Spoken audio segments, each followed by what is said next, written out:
नमस्कार दोस्तों, exam ministry के यूट्यूब चैनल में आप सभी का स्वागत है। मैं हूं कृष्णानंद पांडे। दोस्तों, आज हम बात करेंगे अपने करंट अफेयर्स की क्लास को लेकर के और इसमें हम देखेंगे कि जो है 12 मई की जो करंट अफेयर्स रही है वो क्या क्या रही है। द हिंदू के जो आर्टिकल्स होते हैं, द हिंदू का जो पूरा एक्सप्लेनेशन होता है वो मैं आपके लिए हर बार लेकर के आता हूँ। और इस आज वाली क्लास में हम जो कवर करने वाले हैं वो हमारा जो है 12 अप्रैल का जो है आपका पूरा खबरों का सिलसिला रहेगा कि इसमें क्या क्या इंपॉर्टेंट खबरें आई हैं और कौन कौन सी खबरें हमें पढ़नी हैं दोस्तों।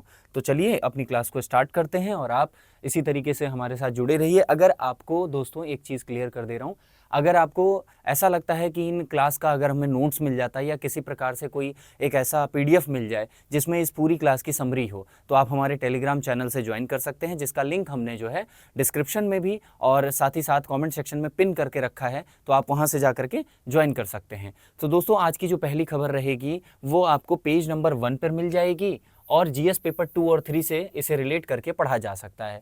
देखिए दोस्तों, बात यह है कि अभी रिसेंटली जो 5 से 6 दिनों में जो है हमारा जो है एक तरह से जो पाकिस्तान के साथ जिस तरीके से हमारी कार्यवाही रही है, उसमें दोनों तरफ से एक मुद्दा जो है सामने आ रहा है बार बार इस चीज़ को लेकर के कि ये जो फेक न्यूज़ है, फेक न्यूज़, ठीक है, फेक न्यूज़ को लेकर के जो मुद्दा सामने आ रहा है कि फेक न्यूज़ जो भारत की तरफ से आपको देखने को मिल रहा है कि हमारे जो डीजीएमओ हैं वो क्लियरली जो है ब्रीफिंग लेकर के सारी चीज़ें बता रहे हैं। वहीं अगर हम पाकिस्तान की बात करें तो पाकिस्तान जो है वो इस समय इस वॉर को ना कि सरहद तक ना रोक करके, बल्कि इस वॉर को जो है इस तरीके से बढ़ा रहा है कि ये मानसिक जो है स्तर की वॉर खेली जा रही है। आपको समझना ये है दोस्तों कि ये जो वॉर है वो सिर्फ अब सरहदों तक नहीं सीमित है, बल्कि ये मेंटल वॉर है। इसमें आप सोशल मीडिया का इस्तेमाल करके आप लोगों के, किसी देश के, किसी राष्ट्र के नागरिकों के मानसिक स्तर पर जिस तरह का प्रभाव डालेंगे तो उससे क्या होता है, इंसान टूट जाता है। कहा जाता है कई बार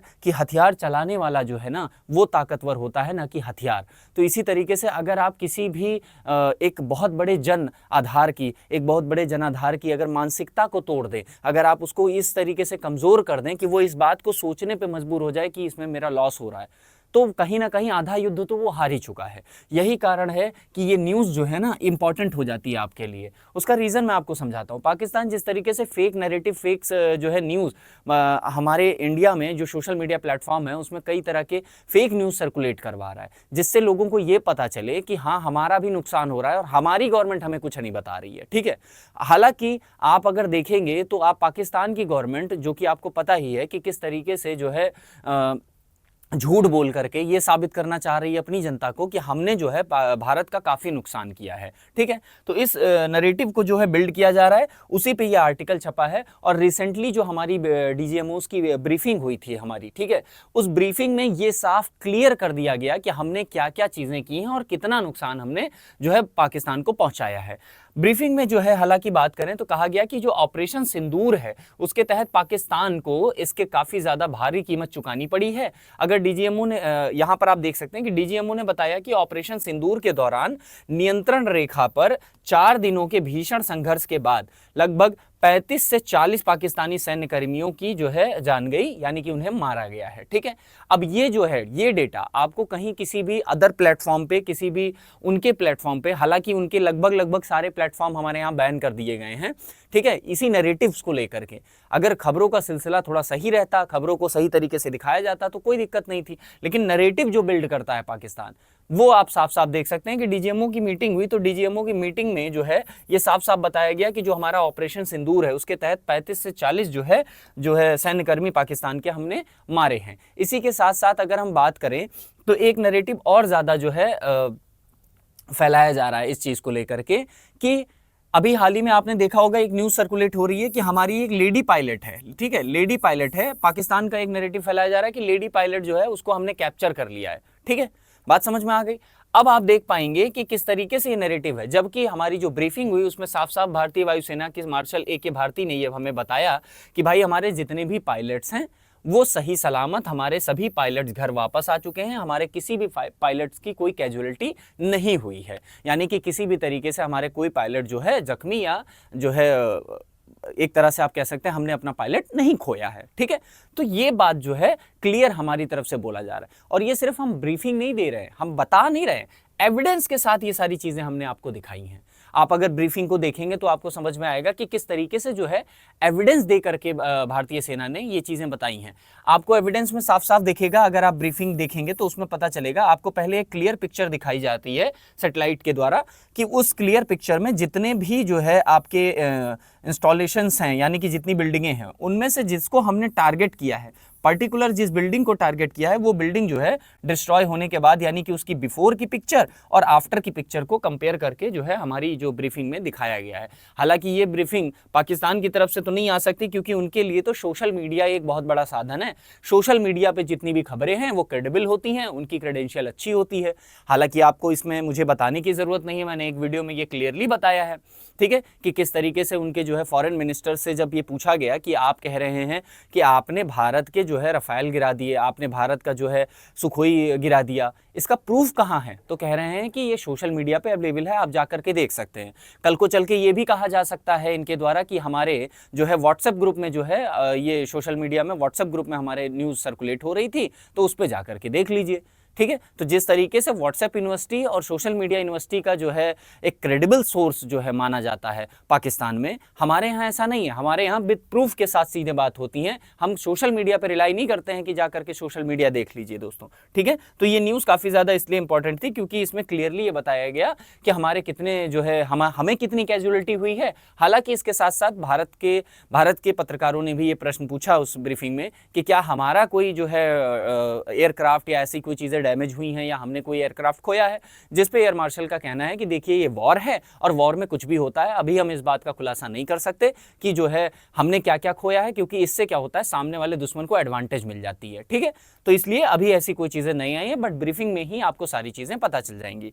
हालांकि दोस्तों अगर हम दूसरी न्यूज़ पे बात करें तो पेज नंबर 2 पर जीएस पेपर 3 से रिलेटेड इस न्यूज़ को पढ़ सकते हैं कि दिल्ली प्रदूषण और एआई और मशीन लर्निंग, यानी कि आप देख ही रहे हैं। आपने अगर वीडियो नहीं देखी है तो उस वीडियो का लिंक भी मैं आपको डिस्क्रिप्शन में दे रहा हूं, जिसमें मैंने एचडीआई का कॉन्सेप्ट पढ़ाया है, ठीक है।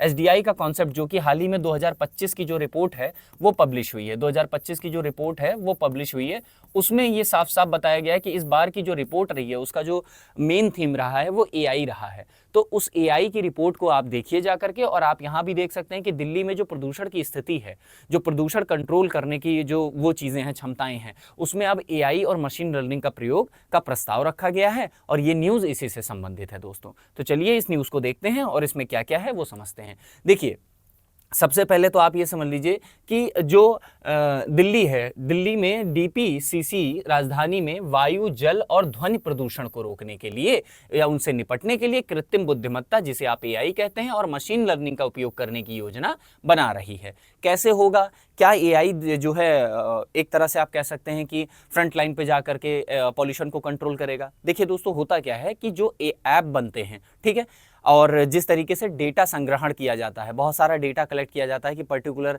क्या जो है पार्टिकल्स का रेशियो रहा है, क्या जो है परसेंटेज रहा है ध्वनि प्रदूषण का, क्या जो है परसेंटेज रहा है आपका वायु प्रदूषण, फिर अगर हम बात करें जल प्रदूषण, तो इनका डेटा इकट्ठा होता है। और डेटा के ज़रिए जो है ना, स्टैटिकल चीज़ों के ज़रिए आप उस डेटा से निर्णय बनाते हैं, आप उस डेटा से जो है निर्णय लेते हैं कि भाई हमें क्या करना है और किस तरीके से आगे बढ़ना है। तो ये जो निर्णय है वो स्टैटिकल डेटा के बेसिस पे होता है कि आपने देखा होगा कि अगर सांख्यिकी जो होती है, वो आंकड़े जो होते हैं ये अपने आप में जो है मूक होते हैं, बोलते तो नहीं है लेकिन बिना बोले भी बहुत कुछ बोल जाते हैं, ठीक है दोस्तों। तो इसलिए जो अब एक तरह से आप कह सकते हैं कि जो प्रोसेस है वो प्रोसेस एआई के थ्रू करवाने की योजना बनाई जा रही है कि बहुत सारा डेटा इकट्ठा होगा, उसको हम टेबलाइजेशन करेंगे उसके बाद उससे जो है आप निर्णय लेने के सक्षम होंगे, एनालाइज करके उस चीज़ को देगा। हमें ये एआई जो है ये मदद करेंगे एनालाइज करने में उस डेटा को। हालांकि बात करें तो इसका उद्देश्य वर्तमान में डेटा सेट जो है उसकी व्याख्या करने, तुलना करने और शहर के प्रदूषण स्तरों का भविष्यवाणी करने में, यानी कि उसकी फॉरकास्टिंग करने में जो है मदद करेगा। कि पर्टिकुलर डेटा अगर आपके पास आ जाता है तो डेटा के जरिए जो है ना, अब आप चीज़ों को अच्छी तरीके से उससे नीतियाँ बना सकते हैं, नीतियों का जो है आप एक तरह से क्रियान्वयन अच्छी तरीके से कर सकते हैं। तो इसलिए ये काफ़ी इंपॉर्टेंट हो जाता है कि जो है दिल्ली ने वो दिल्ली प्रदूषण को लेकर के जो है अभी एक ऐसा प्रस्ताव निकाला जिसमें मशीन लर्निंग और एआई का इस्तेमाल किया जाएगा। भारत में जो एआई है, एआई की जो पैठ है दोस्तों, मैं आपको एक क्वेश्चन इस पे भी जो है बता देता हूं, ध्यान से समझिएगा। एआई पैठ जो है भारत में, एआई की पैठ जो है, यानी इसको बोलते हैं एआई पेनिट्रेशन। एआई पेनिट्रेशन बोलते हैं इसको दोस्तों। तो एआई पेनिट्रेशन जो है दोस्तों, वो जो है उसमें जो है भारत जो है, आपका भारत जो है वो फर्स्ट रैंकिंग पे है पूरे ऑल ओवर वर्ल्ड में, ठीक है। एसडीआई की रिपोर्ट में ये चीजें बताई गई हैं। आपसे एक क्वेश्चन भी पूछा जा सकता है कि एआई पैट की रैंकिंग में विश्व में भारत का स्थान क्या है, पहला, दूसरा, तीसरा या चौथा। तो पहला है। एआई पैट क्या है दोस्तों? तो एआई कौशल को जो है अंगीकृत करना, यानी एआई कौशल का जो है इस्तेमाल करने में जो है भारतीय जो है वो नंबर 1 पर हैं, ठीक है। और हमें अभी रिसेंटली ये भी देखने को मिला है कि एसडीआई की रिपोर्ट में कहा जा रहा है कि एआई की जो है जिस तरीके से एआई कौशल और एआई का जो एक पूरा आप कह सकते हैं कि जो युग है वो धीरे धीरे जैसे माहौल बनता जा रहा है, उस हिसाब से भारतीय रिसर्चर जो हैं वो अब बहुत ज़्यादा जो है हमारे भारत में रुक करके अपनी जो है प्रतिभा को एक तरह से रिसर्च करते हैं, और रिसर्च करने के बाद अब उनको बाहर जाने की ज़रूरत नहीं है। तो एआई काफ़ी इंपॉर्टेंट है, ठीक है। इसके साथ साथ आप देखेंगे तो ये जो हमारा जो मॉडल दिल्ली तैयार करेगा उसमें ये कहा जा रहा है कि चैटबॉट का उपयोगकर्ताओं को ग्रीन दिल्ली ऐप जैसे प्लेटफॉर्म पर शिकायत दर्ज करने और सहायता करेंगे। यानी कि अगर ग्रीन दिल्ली ऐप में बेसिकली अब चैटबॉट को ऐड किया जाएगा और ये कहा जाएगा कि अब किसी भी तरह की कोई रिड्रेसल है, किसी भी तरह का कोई आपको प्रॉब्लम आ रही है, कोई शिकायत दर्ज करनी है, तो उसमें क्या होगा कि चैटबॉट का इस्तेमाल किया जाएगा ताकि वो आप उससे बात करके अपनी जो है शिकायतें दर्ज कर सकते हैं, आप निवारण पा सकते हैं, आप अपनी एप्लीकेशन की स्टेटस जान सकते हैं। तो इस तरीके की चीज़ें जो है अब हेल्पफुल होंगी। इसके साथ साथ रियल टाइम ट्रैकिंग होगी, यानी कि अगर मैं बात करूं, अगर मेरे से कहा जाए कि भाई अभी करंट सिचुएशन क्या चल रही है दिल्ली में, तो रियल टाइम ट्रैकिंग के लिए ये काफ़ी ज़्यादा इंपॉर्टेंट माना जा रहा है। और इसके साथ साथ इस ट्रैकिंग में जो है ना नॉइज़ डेटा भी जो है शामिल होगा। आपको करंटली पता करना हो कि क्या वायु प्रदूषण की स्थिति है, क्या जो है ध्वनि प्रदूषण की स्थिति है, क्या जल प्रदूषण की स्थिति है, तो इससे संबंधित जो है दोस्तों वो इसमें काफ़ी ज़्यादा हेल्पफुल होगा, यानी कि आसान बना दिया जाएगा प्रक्रिया को। हालांकि दोस्तों अगली खबर पे बढ़ते हैं दोस्तों हम। अगली खबर जो है आपकी वो पेज नंबर 5 पर है, जीएस नंबर 2 से संबंधित इस खबर को पढ़ा जा सकता है। यहाँ पर आप साफ साफ देख सकते हैं, अभी आपने रिसेंटली सुना होगा कि जो जातिगत जनगणना है उसका प्रस्ताव रखा केंद्र सरकार ने, और ये कहा कि इस बार की जो जनगणना कराई जाएगी उसमें हम जातियों का डेटा भी इकट्ठा करेंगे। हालांकि इससे पहले अगर आप देखें तो राज्यों ने भी इस तरह की कवायदें ले चुका है। जैसे अब तमिलनाडु की बात करें, आप बिहार की बात करें, तो जातिगत जनगणना जो है राज्य अपने स्तर पर करा चुके हैं। लेकिन अब बात की जा रही है कि जो सरकार है, केंद्र सरकार, वो अब जो है इस तरीके से बात कह रही है कि भाई अब हम अपनी जनगणना जो हमारी जो है 2011 के बाद होनी थी, 21 में होनी थी लेकिन नहीं हुई कोरोना के वजह से, वो अब जो होगी उसमें हम जातियों का डेटा इकट्ठा करेंगे। उसी से संबंधित जाति सर्वेक्षण, और कर्नाटक में जो है एक जातिगत सर्वेक्षण कराया जा रहा है। वहां पर एक मुद्दा सामने आ रहा है। मुद्दा क्या है उसको समझना थोड़ा जरूरी है, क्योंकि ये जातिगत जनगणना से जुड़ा कॉन्सेप्ट है। जो समस्याएं आपको इसमें देखने को मिल रही वही जातिगत जनगणना में देखने को मिलेंगी। हालांकि दोस्तों अगर हम बात करें तो कर्नाटका में हुआ क्या है कि कर्नाटका में अनुसूचित जाति के लिए आंतरिक आरक्षण की जो बात कही गई है उसके सर्वेक्षण में दलित ईसाइयों का मुद्दा जो है सामने आ रहा है। अब बात क्या है इसको समझते हैं। देखिए होता क्या है कि ईसाई मिशनरियों द्वारा जिस तरीके से जो है प्रीचिंग की जाती है और जाया जाता है, उसमें क्या होता है कि जो दलित हैं अगर वो किसी तरीके से ईसाई बन गए, मान लीजिए कोई दलित है और एग्जाम्पल के तौर पे मुझे ले लीजिए, मैं एक जो है अनुसूचित जाति का वो हूँ और मुझे जो है अपना धर्म परिवर्तन मैंने कर लिया और मैं अब जो है ईसाई प्रैक्टिसिंग कर रहा हूँ, यानी कि ईसाइयत प्रैक्टिसिंग कर रहा हूँ, क्रिश्चियनिटी को मैंने प्रैक्टिस करना शुरू कर दिया। अब हो क्या रहा है, यहाँ पर दो विंग्स क्रिएट हो रहे हैं, दो धुर बन रहे हैं। पहला धुर है वो दलित राइट विंग है जिसको होलेगा कहा गया। समूह ने इन्हें क्या मांग रखी है कि ईसाई, दलित ईसाइयों के लिए अलग कॉलम जो है मांग कर रहे हैं। ये कह रहे हैं कि जो दलित हैं उनमें भी एक अलग से कॉलम बनाइए जिससे ये प्रेफर हो सके कि दलित इतने हैं जो हिंदू में आ रहे हैं और दलित इतने हैं जिन्होंने अब कन्वर्ट करके ईसाई धर्म को अपना लिया है, और उनके लिए अलग से कॉलम बन जाए। ठीक है, इनका कहना ये है। वहीं लेफ्ट की विंग की बात करें जिसको मडिगा कहा गया, उसमें समूह में इस बात पर जोर दिया जा रहा है कि जो दलित है ईसाइयों को उनकी जाति के आधार पर दलितों के साथ पहचाना जाए। भाई उनकी जाति, लेफ्ट विंग जो आपका है लेफ्ट विंग ये कह रहा है कि जो दलित है वो तो दलित ही है, उसने धर्म बदल लिया, प्रैक्टिसिंग वो कर रहा है, लेकिन आप उसको दलित से ना निकालें, उसको दलित के साथ ही रखें। तो यहाँ एक वाद जो है देखने को मिल रहा है कि ये कह रहे हैं कि अलग से लिस्ट बनाओ, ये कह रहे हैं अलग से लिस्ट बनाने की जरूरत नहीं, उसी में इंक्लूड करो। ठीक है दोस्तों, अगर हम बात करें कि जो मिशनरीज, दलित मिशनरीज कमेटी है, जो दलित मिशनरीज फेडरेशन है, वो इस बात पे क्या पक्ष दे रहा है, तो वो ये बात पे पक्ष दे रहा है भाई कि भाई देखिए जो भी जिन्होंने अपना धर्म परिवर्तन किया है, मान लेते हैं वो दलित से दलित ईसाई की कैटेगरी में हैं, तो उन्हें अपनी धार्मिक पहचान के आधार पर, यानी कि अब वो दलित ईसाई के आधार पर जो है अपनी पहचान कराएं। और क्योंकि इससे होगा क्या, इससे होगा ये कि जो राजनीतिक प्रतिनिधित्व है, ठीक है, राजनीतिक प्रतिनिधित्व है, चाहे वो राज्य सरकार में हो चाहे वो केंद्र सरकार में हो, उससे जो है वो उसमें राजनीतिक प्रतिनिधित्व जो है बढ़ेगा, तो पर्टिकुलर एक कम्युनिटी को जो है आप एक तरह से आप ध्यान दे पाएंगे। तो इस तरीके से ये मुद्दा जो है वो काफी सामने आया है। हालांकि दोस्तों अगर हम बात करें तो मैंने आपको पहले भी बताया है कि 1931 के बाद जातिगत जनगणना का डेटा इकट्ठा किया जाएगा, ठीक है। अगर हम बात करें कि क्या इससे पहले कभी जातिगत जनगणना का डेटा इकट्ठा नहीं हुआ है। 71 की बात करें तो आप 71 में देखते हैं कि हमने जो है ना सर्वेक्षण करवाए हैं, ऐसे बहुत सारे सर्वेक्षण करवाए हैं, जातिगत गणना करवाई है। तो उसमें हमने देखा कि एससी और एसटी जो है इन दो पर्टिकुलर कैटेगरीज में हमें 4200 से प्लस 4200 प्लस जो है कैटेगरीज देखने को मिली थी। मैंने आपको इसके बारे में पहले भी बताया है, ठीक है। तो इस तरीके से अब जो होगा, जो हमारी जनगणना होगी उसमें ये चीजें क्लियर रखी जाएंगी कि भाई अब जर्नल की बात करें, ओबीसी की बात करें, आप एससी की बात करें, एसटी की बात करें, ठीक है, तो इनका डेटा अब जो है गवर्नमेंट के पास आएगा। होगा क्या इससे, होगा ये इससे कि गवर्नमेंट को पता होगा कि कौन की किसकी क्या कंडीशन है किस कैटेगरी में, तो पर्टिकुलर उसको लक्षित करके योजनाएं बनाई जा सकेंगी ताकि उनको लाभ पहुंचे और धीरे से वो समाज में या उनका समाज ही पूरा उत्थान करे, ठीक है, धीरे धीरे वो आगे बढ़े और समाज में जो है एक लेवल पे आ सकें लोग। जो ये बैरियर्स देखने को मिलते हैं सामाजिक, आर्थिक, राजनीतिक, ये ना रहें, ठीक है दोस्तों। आगे बढ़ते हैं अब अगली खबर हम देखते हैं दोस्तों। तो अगली खबर जो है आपकी वो पेज नंबर 6 पर नेशनल इवेंट है, जो कि एक सोचने का विषय है। आप अगर चाहें तो इसे गवर्नेंस से भी जोड़ करके देख सकते हैं, लेकिन ये एक नेशनल इवेंट है और काफ़ी ज़्यादा जो है चर्चा में भी है, इसलिए मैंने इसको आपके इसमें जो है इंक्लूड किया है। खबर जो है वो है सुबन्ना अय्यप्पन के लिए, ठीक है। सुबन्ना अय्यप्पन जो है इनके बारे में आप थोड़ा जान लीजिए दोस्तों, फिर इस पे बात करते हैं, ठीक है। देखिए अभी रिसेंटली हुआ क्या कि जो भारतीय कृषि अनुसंधान परिषद है के पूर्व महानिदेशक सुबन्ना अय्यप्पन का शव जो है वो मैसूर के पास श्रीरंगपट्टनम कावेरी नदी में शनिवार को स्थानीय लोगों द्वारा खोजा गया। हालांकि अगर आपको बात कर इसके बारे में बता दें दोस्तों कि जिस दिन इनका शव मिला उसके 2 दिन पहले इनके जो है रिलेटिव्स ने इनके गुमशुदा होने की रिपोर्ट जो है दर्ज कराई थी, ठीक है। अब बात ये आ रही है दोस्तों कि इनका जो है शव है वो मिला है, इससे ये बात आती है कि क्या इनके साथ ऐसा कुछ हुआ था या इन्होंने जो है आत्महत्या की है। हालांकि इसके लिए पोस्टमार्टम के लिए इनको बोला गया है कि भाई अभी ये बोला गया है कि इनकी जो बॉडी है वो पोस्टमार्टम के लिए भेजी गई है, बाद में अभी रिपोर्ट आएगी तो पता चलेगा। लेकिन यहाँ बात क्या है कि अय्यप्पन जो है वो एक प्रसिद्ध वैज्ञानिक थे जिन्होंने ICAR में जो है महत्वपूर्ण योगदान दिया। 2022 में दोस्तों इन्हें पद्मश्री से भी सम्मानित किया गया था। समस्या क्या है दोस्तों इस पूरे आर्टिकल में, चूंकि एक बहुत छोटी सी न्यूज़ आपको लग रही होगी, लेकिन समस्या क्या है, समस्या ये है कि कहीं ना कहीं हमें ये देखने को मिल रहा है दोस्तों कि जिस तरीके से हमारे प्रतिभावान व्यक्ति जो हैं, हम उनको कहीं ना कहीं उनको सुरक्षा देने और उनको चीज़ों को हैंडल करने, उनकी जो है समस्याओं को सुनने में कहीं ना कहीं हम पीछे रह जा रहे हैं।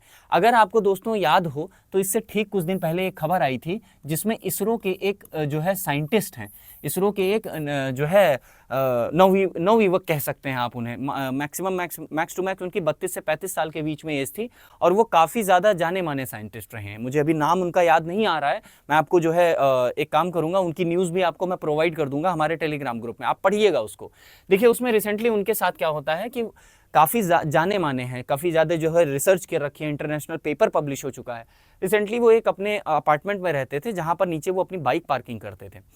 तो होता क्या था कि पार्किंग को लेकर के एक दिन लड़ाई हो गई और किसी ने उनके पेट पर जो है मुक्के से मार दिया और रिसेंटली उनकी जो है मृत्यु हो गई, ऑन द स्पॉट वो मर गए। हुआ ये कि ऑलरेडी उन्होंने ऑपरेट करवा रखा था, तो एग्जैक्टली उसी लोकेशन पे उनका मुक्का पड़ा और वो मर गए। अब आप सोचिए कि किस तरीके से हम सोचिए एक पार्किंग के लिए जो है इतना बड़ा जो है देश को नुकसान हुआ, कितनी रिसर्च, कितना सब कुछ, और अभी इतनी कम एज में इतनी बड़ी उपलब्धि थी उनके पास। तो कहीं ना कहीं जो हमारे एक तरह से आप कह सकते हैं कि जो बुद्धिजीवी वर्ग है हमारा, हम उन्हें कहीं ना कहीं संरक्षण नहीं दे पा रहे हैं, हम उन्हें समझ नहीं पा रहे हैं, और ये कमी जो है ये कहीं ना कहीं आगे चल के देश को ही नुकसान पहुंचा रही है। तो इसलिए ये काफ़ी ज़्यादा इंपॉर्टेंट न्यूज़ थी दोस्तों, इसलिए मैंने इसको आपके लिए कवर किया। अब दोस्तों अगर अगली न्यूज़ के बारे में बात करें तो पेज नंबर 8 पर और जीएस पेपर 2 से संबंधित आप इसे पढ़ सकते हैं, जो कि आपका जो है एडिटोरियल पेज है। एडिटोरियल पेज में जो जातिगत जनगणना है उसके बारे में लेखक ने फिर से एक बार जो है लोगों का ध्यान आकर्षित किया है और कहा है कि जो जातिगत जनगणना है, सरकार का जो ये निर्णय है, ये काफ़ी जो है लाभप्रद है। अगर सरकार डेटा सही तरीके से, जातिगत जनगणना जो है उसकी क्रियान्वयन जो है, उसकी प्रक्रिया सही तरीके से अगर करती है तो इससे निकलने वाला डेटा जो होगा वो सरकार के लिए काफ़ी ज़्यादा महत्वपूर्ण होगा। इसमें देखते हैं दोस्तों, इसमें साफ साफ इन्होंने कहा है कि जो जाति गणना केवल राजनीतिक पहचानों की गिनती नहीं करेगी, बल्कि लाखों लोगों के उत्थान की दिशा में एक महत्वपूर्ण कदम साबित होगा। सिर्फ इससे राजनीतिक स्तर पर नहीं बल्कि सामाजिक, आर्थिक, राजनीतिक, सांस्कृतिक, है ना, इन सभी स्तरों पर आप देखेंगे कि अब लोगों को लाभ पहुंच पाएगा अगर डेटा सही तरीके से कलेक्ट किया जाता है। यानी कि डेटा जो है उसकी पायरेसी इस तरीके से नहीं होनी चाहिए कि पायरेसी हो रही है, डेटा में कुछ भी बोल दे रहे हैं, कोई कुछ भी लिख दे रहा है, ठीक है। तो इस बारे में जो है लेखक का ध्यान आपकी तरफ जो है रहा है कि लेखक चाह रहा है कि इस पे ध्यान रहे लोगों का। यह नीति निर्माण को एक और अधिक न्यायपूर्ण और समावेशी बनाने में भारत की मदद करेगा। इंक्लूसिव डेवलपमेंट का जो कॉन्सेप्ट आप पढ़ते हैं उसमें आप देखेंगे, चाहे फाइनेंशियल इंक्लूजन हो, चाहे सोशल इंक्लूजन हो, चाहे आप बात करें कि इकोनॉमिकल इंक्लूजन हो, तो उसमें ऐसी नीतियों को बनाने के लिए, इन इंक्लूजन्स की नीतियों को बनाने के लिए डेटा की आवश्यकता होती है, क्योंकि आपको लक्षित करना है, आपको टारगेट बनाना है कि किस ऑडियंस को, किस जो है पॉपुलेशन को टारगेट करना है, कौन नीचे है उसको ऊपर लाना है। तो इसके लिए आपको डेटा की ज़रूरत पड़ती है दोस्तों, ठीक है। तो ये जो डेटा है एक सही तरीके से कलेक्ट होना चाहिए। हालांकि अगर हम बात करें तो यहाँ पर एक लाइन जो है वो बहुत इंपॉर्टेंट थी, जो मुझे लगा आपके लिए मैं लिख दूं, क्योंकि ये लाइन जो है ये अपने आप में बहुत बड़ी मीनिंग रखती है और इस लाइन को ध्यान से पढ़िएगा। क्या लिखा हुआ है? एक राष्ट्र जो स्वयं को देखने से इनकार करता है वह स्वयं को ठीक करने की आशा नहीं कर सकता।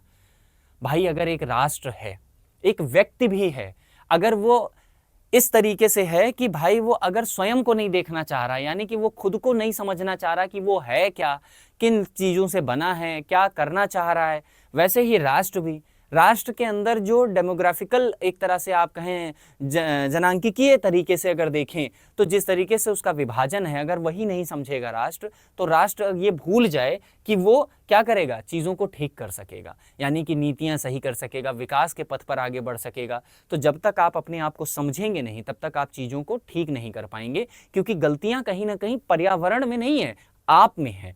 आपको अपने आप को सुधारना है, पर्यावरण आपके साथ चलने लगेगा। भाई अगर मैं बात करूं, ये डिजिटल बोर्ड अगर आप देख रहे हैं, मैं जिस पे आप पढ़ा रहा हूं, अगर मैं पढ़ाना बंद कर दूं और इस डिजिटल बोर्ड को ऐसे छोड़ दूं, ये अपने आप कोई काम थोड़ी ना करेगा, चुपचाप ऐसे ही रहेगा। मैं आऊँगा, लिखना शुरू करूँगा तो ये भी प्रतिक्रिया तब दे रहा है। तो यही लाइन आपको समझानी चाह रही है कि हमें अपने आप को पहले समझना होगा, फिर हम इस चीज़ को डिसाइड कर पाएंगे कि किस तरीके से जो है चीज़ें करनी चाहिए। हालांकि दोस्तों अगर हम बात करें कि क्या संविधान निर्माताओं ने भी इस तरह की सोच रखी, जातिगत जनगणना को किसी तरह से जो है प्रमोट करते हुए दिखाया गया, तो बिल्कुल दिखाया गया। यहाँ पर आप पढ़ सकते हैं कि 1955 में अपने निबंध एक एस्से में the thoughts on the linguistic state में जो है बी.आर. अम्बेडकर जी ने 1951 की जनगणना से जाति तालिकाओं को हटाने को मूर्खता कहा कि 1951 में जो हमने जनगणना की उसमें जाति तालिकाओं को इंक्लूड किया गया, तो उसको हटाने के लिए उन्होंने क्या वक्तव्य यूज़ किया, क्या शब्द, मूर्खता और राजनीतिक बुद्धिमत्ता की कमी करार दिया। इनका भी मानना था कि जातिगत जनगणना को अगर लक्षित करना है, आपको अगर पर्टिकुलर एक आप वर्नेबल सोसाइटी को ऊपर लाना है, अगर आप चाहते हैं कि कोई वांछित वर्ग है समाज में उसका उत्थान हो सके, उसका जो है विकास हो सके, उसे आगे बढ़ाया जा सके, तो उसके लिए आपके पास डेटा होना बहुत इंपॉर्टेंट है। आप जान ही नहीं पाएंगे कि अगर मैं आपसे कहूं कि भाई आपको इनका उत्थान करना है, आपको नियम बनाने हैं, आपको जो है एक तरह से वित्त का प्रबंध करना है, पैसा आपको प्रबंध करना है और आपको यही नहीं पता कितने लोग हैं। ये बिल्कुल वैसी बात हो गई भाई, आप सिंपल सा एग्जांपल लेकर के समझिए, आपके घर में शादी, आपको नहीं पता कि आपके यहाँ कितने लोग आने वाले हैं खाने के लिए, आप खाना कैसे बनवाएंगे?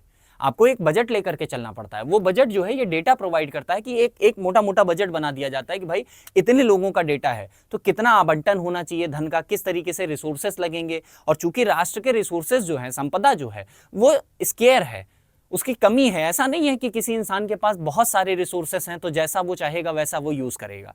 रिसोर्सेज जो है वो कम होते हैं, वांट्स जो है अनलिमिटेड होती हैं। पूरा इकोनॉमिक्स ही इसी बेस पे रखा हुआ है। तो तो आपको ये समझना पड़ेगा दोस्तों कि जब तक आपको अपने रिसोर्सेज को ऑप्टिमम यूटिलाइजेशन अगर करना है, तो आपको ऑप्टिमम यूटिलाइजेशन करने के लिए आपको रिसोर्सेज का एलोकेशन जो है, जो उनका आवंटन है, वो सही मात्रा में सही दिशा में होना चाहिए।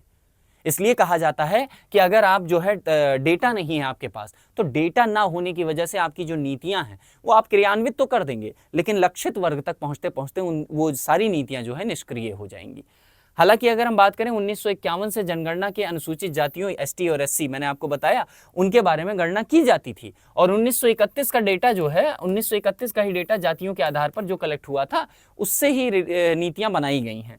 तो अब बात करें ओबीसी का जो मुद्दा अभी रिसेंटली खड़ा हुआ, उसकी वजह से अब जो है सरकार को भी लग रहा है कि कहीं ना कहीं चीज़ों को हमें बदलने की आवश्यकता है, तो इसलिए जो है ये चीज़ इंपॉर्टेंट हो जाती है, और यही लेखक का मेन मोटो था कि आपका ध्यान केंद्रित कर सके। हालांकि केंद्र सरकार द्वारा सुप्रीम कोर्ट को एक जानकारी दी गई जिसमें यह साफ बताया गया कि एससी जितने हैं उसमें से 92%, एसटी हैं उनसे 86%, और ओबीसी जो है उनसे 54% लोग लगभग गरीब हैं।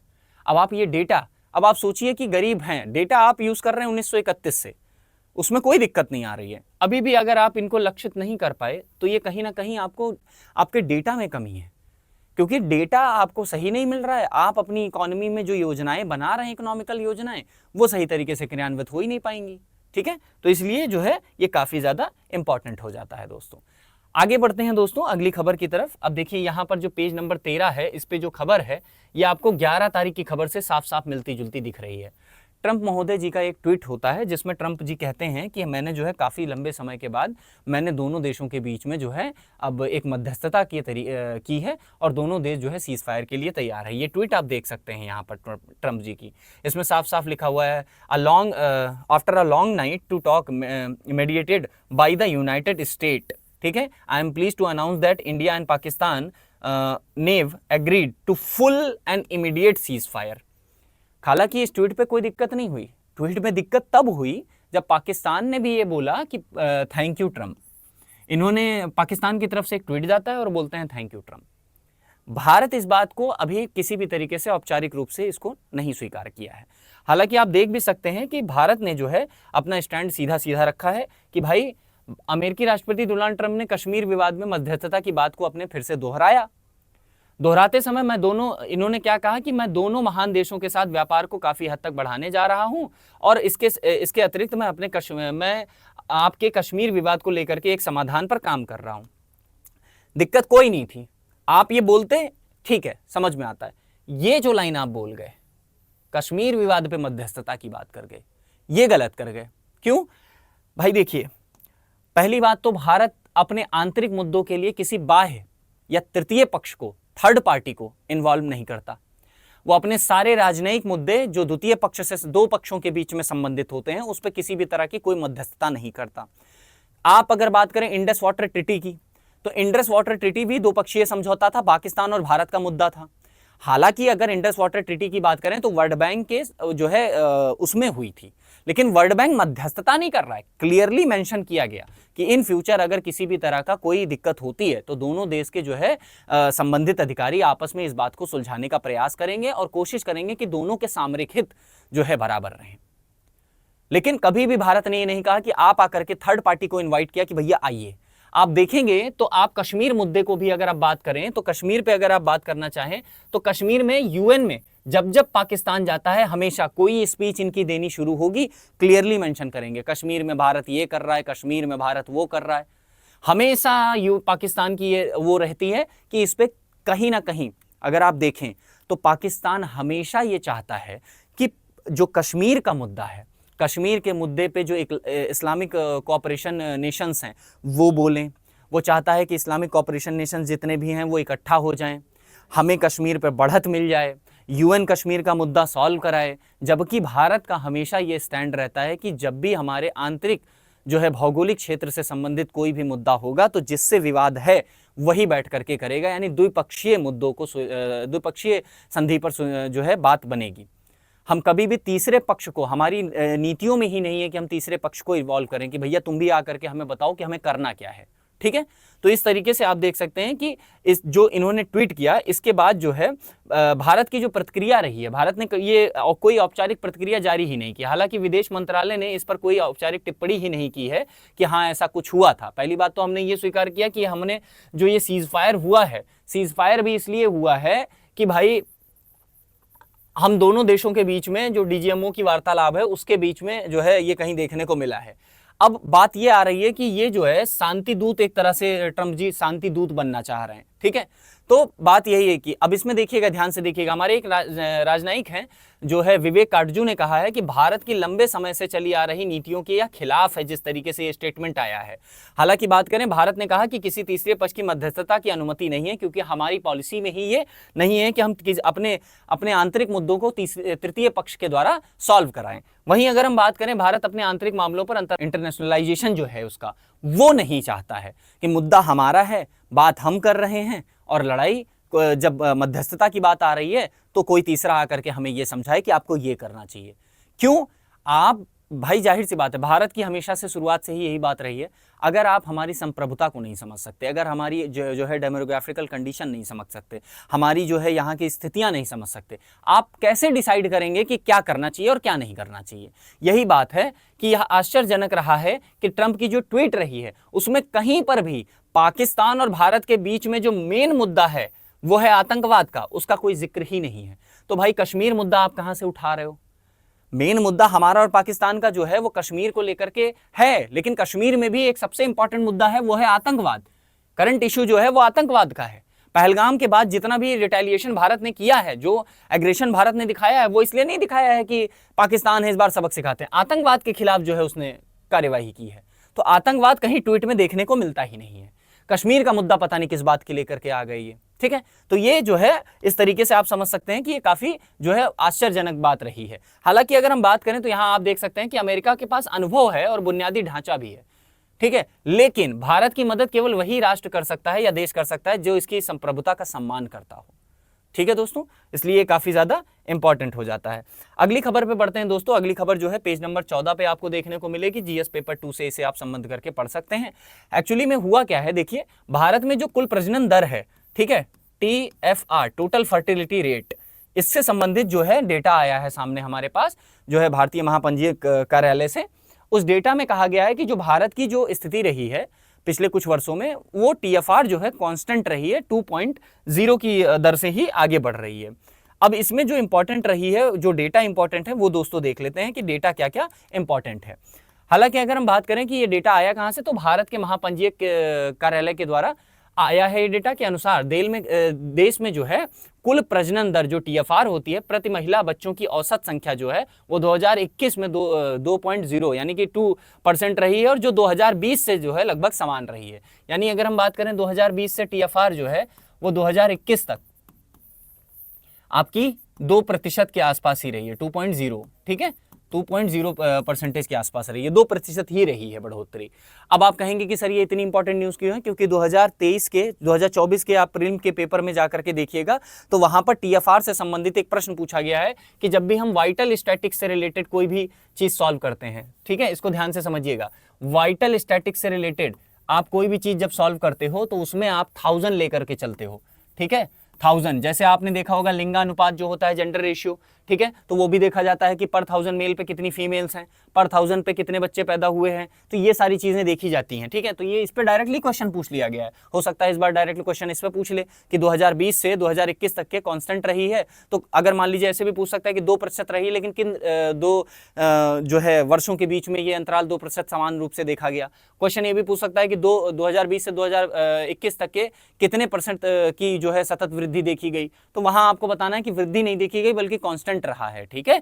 अगर हम बात करें डेटा में तो बिहार जो है वो सबसे अधिक TFR के साथ नंबर 1 पर है। अगर हम बात करें यहाँ कितना है तो 3.0 देखने को मिल रहा है। सबसे कम जो है वो दिल्ली और पश्चिम बंगाल में आपको देखने को मिलेगा जो कि 1.4 है दोस्तों, ठीक है। इसके साथ साथ सबसे ज्यादा जो है बिहार और सबसे कम दिल्ली और पश्चिम बंगाल। अगली अगर हम बात करें दोस्तों की रिपोर्ट में यह भी कहा गया कि 0 से 14 आयु वर्ग के जो संख्या है वो टोटल आबादी में लगभग 1971 में 41.2% थी, लेकिन वही घट करके 2021 में लगभग 24.8% बची है। यानी कि भारत की कुल आबादी में आपके 0 से 14 साल के जो जनसंख्या है, 0 से 14 साल के बालक और बालिकाएं हैं इसमें, ठीक है, तो उनकी जो जनसंख्या है 1971 की जनगणना में देखा गया कि 41.2 थी, लेकिन 21 में 24.8 घट करके हो गई है, ठीक है। हालांकि इसके साथ साथ अगर दोस्तों हम बात करें कि कार्मिक जो है जनसंख्या क्या रही है, तो रिपोर्ट में यह भी कहा गया कि इस अवधि के दौरान 15 से 59 वर्ष की जो है आयु के लोग हैं, आर्थिक रूप से सक्रिय आबादी जिसे कहा जाता है, उसका अनुपात 53.4 से बढ़ करके 66.2 हो गया है। तो एक कहीं ना कहीं जो वर्किंग पॉपुलेशन है वो बढ़ी है, लेकिन जो 0 से 14 साल के जो है आबादी में हिस्सा रहा है उनका कहीं ना कहीं घटने को मिला है। आगे अगर हम इसके बारे में आगे बात करें दोस्तों, तो इसमें अगला डेटा जो है वो काफी ज्यादा इंपॉर्टेंट हो जाता है, जो है केरल के बारे में कहा जा रहा है कि 60 या उससे अधिक वर्ष, 60 प्लस वर्ष, ठीक है, 60 या उससे अधिक वर्ष की जो जनसंख्या है वो केरल में सबसे अधिक है, जो कुल आबादी का लगभग 14.4% देखने को मिली है। हालांकि तमिलनाडु में यह आबादी जो है 12.9 और हिमाचल प्रदेश में 12.3 है, जहां बुजुर्गों की आबादी का प्रतिशत सबसे ज्यादा अधिक पाया गया है। इसके साथ साथ दोस्तों बिहार जो है वहां पर 6.9%, असम में 7, दिल्ली में 7.1 में 60 वर्ष या उससे अधिक आयु के वर्ग की आबादी की संख्या सबसे कम। तो बिहार में जो है ना, आप देखने को पाएंगे कि बिहार जो है टीएफआर में सबसे आगे है, पश्चिम बंगाल और दिल्ली जो है टीएफआर में सबसे पीछे हैं 1.4 के साथ। वहीं अगर हम बात करें सबसे कम जो है वो आपको बिहार में ही बुजुर्गों की संख्या भी देखने को मिल रही है, ठीक है। तो ये डेटा है, काफी इंपॉर्टेंट था, इसलिए इसको कवर करना जरूरी भी था। महिलाओं की स्थिति की बात करें दोस्तों, कि महिलाओं के प्रभावी विवाह की बात करें अगर, ठीक है, तो विवाह में पहले हम देखते थे कि औसत आयु जो 1990 के आसपास होती थी वो थी 19.3 वर्ष, ठीक है, यानी कि 19 वर्ष 3 माह की, वो अब 2021 में बढ़कर के 22.5 वर्ष हो गई है। तो ये काफी अच्छी बात है कि लोग जो है अब एक तरह से आप देख सकते हैं बाल विवाह की प्रथा हो गई या कम उम्र में ही विवाह कर देने की बात हो गई। तो ये सब चीजें कहीं ना कहीं देखने को मिल रही हैं कि अब इन पे सुधार हो रहा है। आप साफ साफ देख सकते हैं कि 1990 में जो है ये जो डेटा था वो 19.3 था, अब वो धीरे धीरे औसत डेटा की बात की जा रही है दोस्तों, तो औसत डेटा अब जो है 22.5 हो गया है।